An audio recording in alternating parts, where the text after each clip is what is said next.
एक बार रिपीट करता हूँ, प्रारंभिक डायग्राम है ये। कालीबंगा हनुमानगढ़ में है। कालीबंगा का शाब्दिक अर्थ है काली चूड़ियां।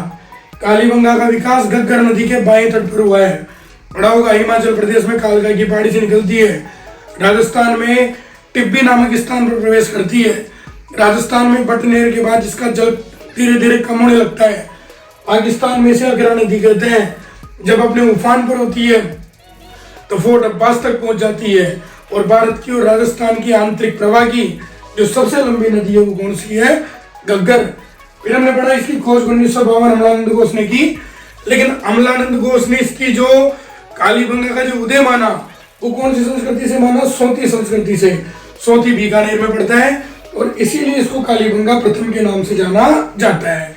कालीबंगा का उत्खनन कितने स्तर में हुआ? 5 स्तर में। कब से कब तक हुआ? तो 61 से 69 के बीच। उत्खनन करता कौन कौन? तो बीपी लाल, बीके तापर, एमडी कर्रे और जगपति जोशी। कालीबंगा की जो समय सीमा मानी गई वो C14 रेडियो प्रणाली के अनुसार कितनी मानी गई? तो 2350 ईसा पूर्व से 1750 ईसा पूर्व के मध्य। उतारो पहले पूछ करके।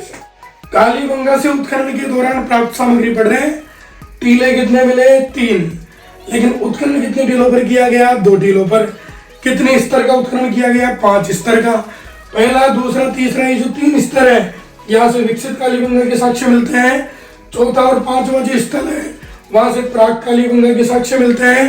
प्राग कालीबंगा का जब उत्खनन किया गया तो प्राग कालीबंगा के बाहर परकोटा मिला। परकोटे के बाहर जुते हुए खेत के साक्ष्य मिले।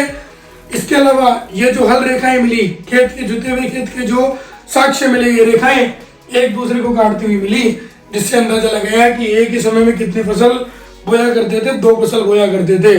और विशेषकर सरसों और चने की खेती एक साथ किया करते थे। प्राग कालीबंगा बस्ती का पतन कैसे हुआ? तो भूकंप जैसी प्राकृतिक आपदा के कारण। और इसी प्राग कालीबंगन बस्ती के ऊपर अपने को थोड़ा सा ऊंचा कौन सा टीला प्राप्त हुआ है? दुर्ग टीला प्राप्त हुआ है। पहुंच करके उतारो इसको एक बार। विकसित कालीबंगा से अपन ने सुनियोजित नगर की जानकारी प्राप्त की। उत्खनन किया तो पता चला कि नगर कितने भागों में बटा हुआ था? 2 भागों में। पश्चिमी टीला, पूर्वी टीला। दोनों टीलों के बाहर परकोटा था जो कच्ची ईंटों का बना हुआ था। और परकोटे की अगर दीवारें पूछे तो 3:2:1। फिर हमने पढ़ा पश्चिमी टीले के बारे में। चारों दिशाओं में 4 गेट हुआ करते थे। मुख्य गेट दक्षिणी गेट था जहाँ 2 गार्ड रूम बने हुए थे जिनको आरक्षक कक्ष कहते हैं। इस पश्चिम टीले के बीचों बीच में एक मोटी सी दीवार और थी जिसको विभाजक दीवार कहते थे। यह दीवार पश्चिमी टीले को 2 भागों में बांटती, दक्षिणी भाग, उत्तरी भाग। पश्चिमी टीले के दक्षिणी भाग से हमें 5-7 चबूतरे बने हुए मिले हैं और उत्तरी भाग से सम्भ्रांत वर्ग के निवास की जानकारी प्राप्त होती है। जबकि ये जो पूर्वी टीला है इसका मुख्य एंट्री गेट जो था वो उत्तर की तरफ होता था। फिर हमने पढ़ा कि इस पूर्वी टीले में जनसामान्य निवास करेगा तो भवन निर्माण पढ़ेंगे, सड़क व्यवस्था पढ़ेंगे और नाली व्यवस्था पढ़ेंगे।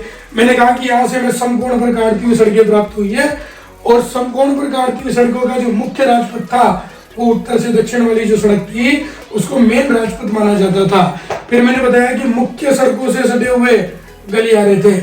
मुख्य सड़कों से सटे हुए क्या थे? गलियारे थे। गलियारों में मकान बने हुए थे और मकान का मुंह सड़क की तरफ न होकर गलियारों की तरफ हुआ करता था और लोग गलियारों में से मुख्य सड़क पर आया करते थे। एक बार उतारो इसे।